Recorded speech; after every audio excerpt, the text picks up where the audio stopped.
Bizi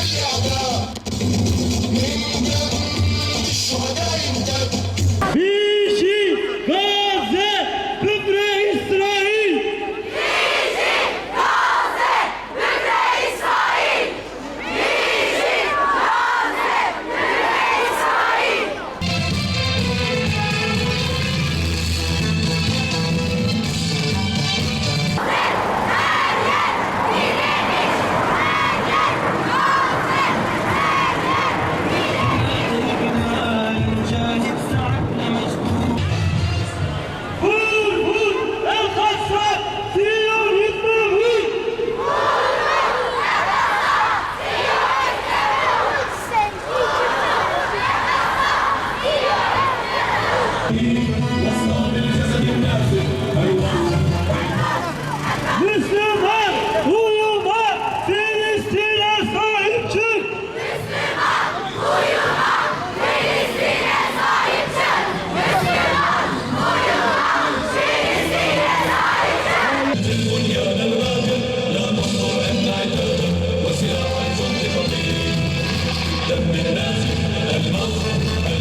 Allah-u Teala yürüyüşünüzü mübarek kılsın.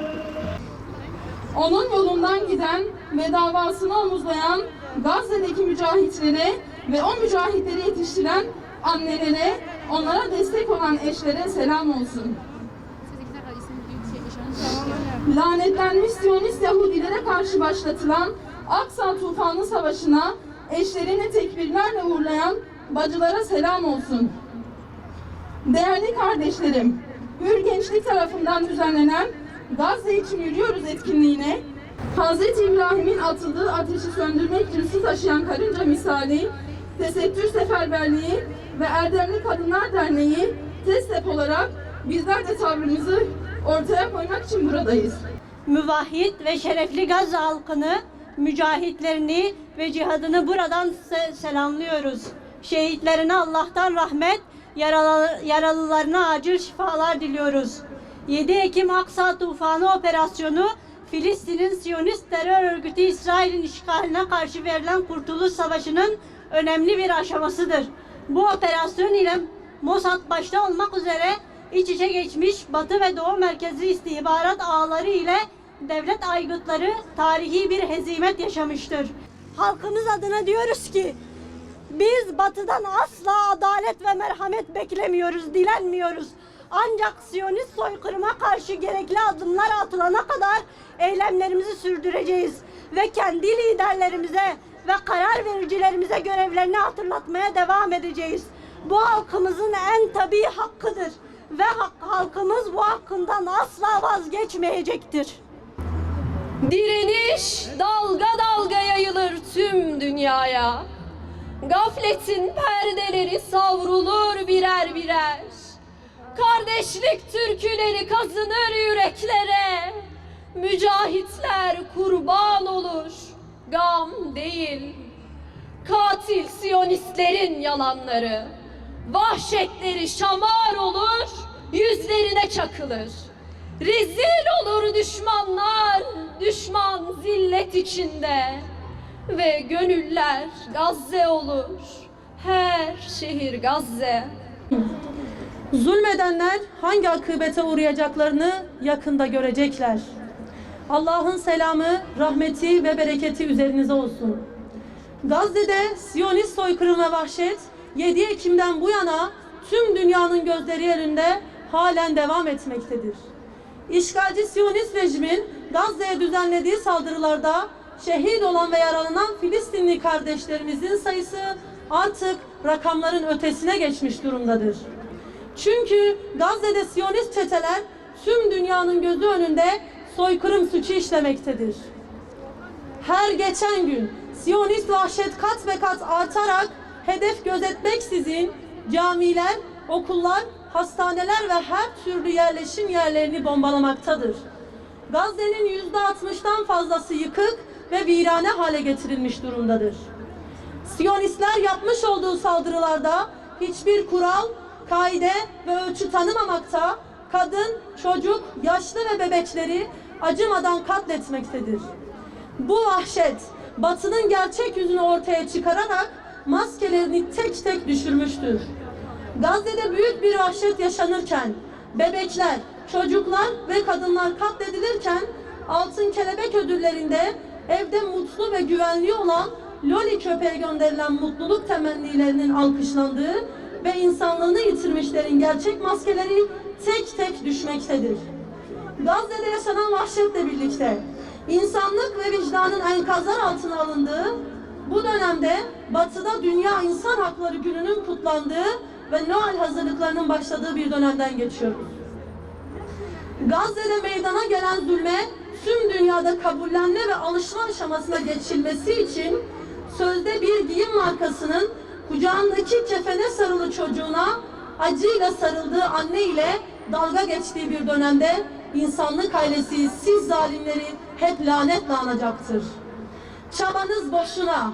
Bizler normalleştirmeye çalıştığınız bu zulümlerinize en gür seda ile haykıracağız ve diyeceğiz ki zalimler için yaşasın cehennem, kahrolsun kadın ve bebek katili Siyonistler ve siz hep lanetle anılacaksınız. Batılı liderler başta olmak üzere birçok satılık lider Siyonist işgalcilerin Gazze'de kadın, çocuk, yaşlı demeden soykırıma tabi tutulmasına, gözlerini yummanın ve kulaklarını tıkamanın ötesinde açık açık katliama destek vermektedir. Gazze'de insanlar zulme, ayrımcılığa ve eşitsizliğe maruz kalırken ve şu ana kadar 10.000'e yakın bebek ve çocuk katledilirken İnsan Hakları Evrensel Beyannamesi'nin 1. maddesinde bütün insanlar özgür, onur ve haklar bakımından eşit doğarlar diyen beyanname kutlanmaktadır. Ve yine aynı beyannamede hiç kimsenin kendini güvende hissedemediği, yaşama hakkı her gün ellerinden alındığı Gazze'nin durumu ortadayken, madde 3'te herkesin yaşama hakkı ile kişi özgürlüğü ve güvenliği hakkı vardır diyen beyanname kutlanmaktadır. Dünya İnsan Hakları Beyannamesi'nin kabul edildiği günden bu yana insan hakları konusunda pratik ve eylemsel olarak bir gelişim görülmemiştir. Birleşmiş Milletler, Dünya Sağlık Örgütü ve UNESCO'nun yalnızca birer tabela olduğu artık bütün insanlığın malumu olmuştur. Biz de diyoruz ki Müslüman kardeşlerimizi Filistin'de katliamlarla baş başa bırakan bir dünyada insan hakları kuru bir ifadeden ibarettir. Batı önceki yıllarda Bosna Hersek, Irak, Suriye, Arakan ve Afganistan'da Müslümanların katledilmesine nasıl göz yumduysa bugün de Gazze'de 3 maymunları oynamaktadır. Ama biz inanıyoruz ki tüm dünya Siyonizme hizmet de etse, bulunduğumuz topraklardan Siyonizme destek de olsa, ülkemizden giden gemiler Siyonist katillerin her türlü ihtiyaçlarını da karşılasa, Gazze'nin direniş kahramanlarının zafer müjdesini bir gün mutlaka alacağız inşallah. Buradan Müslüman liderlere ve tüm uluslararası aktörlere çağrımız şudur: Gazze'de yaşayan 2,5 milyona yakın mazlum insanın hayatlarının idamesi için gerekli su, gıda, ilaç, barınma ve temel ihtiyaçların karşılanması için insani yardım koridoru acilen açılmalıdır. Filistin'i devlet olarak tanıyan özgür ülkeler, seçimle iş başına gelmiş Hamas'a ve Gazze hükümetine denizden, karadan ve havadan ulaşmak için Siyonistlerden izin alma zinnetinden kurtulmalıdır. Bu özgür ülkeler uluslararası hukuka uygun olarak Hamas'la siyasi, ekonomik ve askeri işbirliği yapmalıdırlar. İşgal tamamıyla son bulana kadar Siyonist işgal rejimi ve ticari kurumlarına askeri, siyasi, diplomatik ve ekonomik tüm ilişkilere son verilmeli, asla yeni işbirliği yapılmamalıdır. Siyonistlerin her bir saldırı, katliam, cürüm ve hukuk tanımayan uygulamalarına karşı mutlaka caydırıcı yaptırımlar uygulanmalıdır. Siyonistler ancak güçten anlar. İslam ümmeti bu gücünü göstermelidir. Filistin davası ümmetin ortak davasıdır. Mescid-i Aksa ve Kudüs Müslümanların ortak değeridir. Bu bilinç kaybolmamalı ve nesiller boyu diri tutulmalıdır. Hüdapar kadın kolları olarak bir kez daha en yüksek sesle haykırıyoruz ve diyoruz ki ilk kıblemiz Mescid-i Aksa'nın, Müslüman kardeşlerimizin, Filistinli annelerin, bacıların ve çocukların yanındayız. Yaşasın bebekler, yaşasın çocuklar, yaşasın anneler. Filistin halkına selam olsun, şehitlere selam olsun. Allah'ın selamı, rahmeti ve bereketi hepinizin üzerine olsun. Bismillahirrahmanirrahim. Velhamdülillahi Rabbil alemin. Ey Rabbimiz, ey mazlum ve biçarelerin dualarına icabet eden Allah'ım, Ahzab ordusu bir avuç Müslümana karşı birleşmiş, binlerce kamyon yükü silah ve mühimmatla bu melun kavim İsrail'i destekliyor.